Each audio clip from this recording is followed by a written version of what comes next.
Welcome to Smart English session. We'll continue with subject, verb and agreement and this is part 3. So let's start. अब हम बात करेंगे about two subjects. जब हमारे sentence में दो subjects हैं, दो nouns या दो pronouns या एक noun और एक pronoun. So let's see the first case.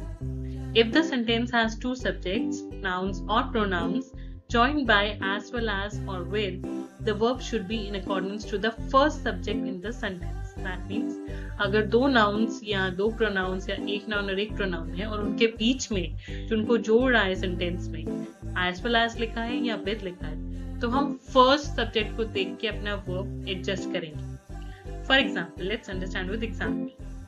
The principal as well as the teachers is sitting in the conference room. अब इसमें हमारे पास दो nouns है, principal and teachers. Principal singular है and teachers plural है, लेकिन according to the rule हम first subject को देखेंगे. तो सबसे पहले principal आ रहा है, इसलिए हमारा verb भी singular है, which is. Let's see another example. Riya with her friends wants to watch a horror movie. इसमें दो nouns है, Riya और friends, जिनके बीच में है with.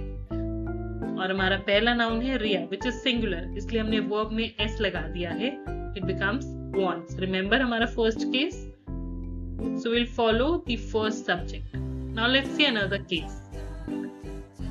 If the sentence has two subjects joined by not only, either or, neither nor, then the verb should be in accordance with the second subject in the sentence.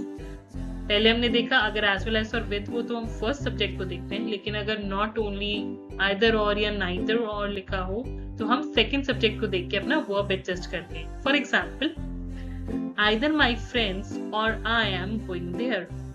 तो यहाँ पे दो nouns हैं, friends and I, और बीच में है either or. तो हम second subject को देखेंगे जो कि I है, इसलिए हमारा verb क्या हो गया I के साथ? am. Let's see another example.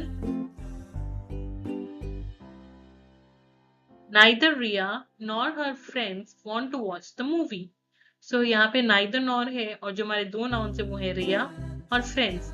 तो इस बार हम second subject देखेंगे which is friends. इसलिए हमने noun में s नहीं लगाया और इसमें सिर्फ want लिखा है. I hope this is clear. Do practice and do write to us a comment about your suggestions or any questions.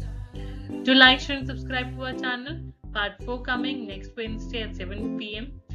Till then, keep practicing.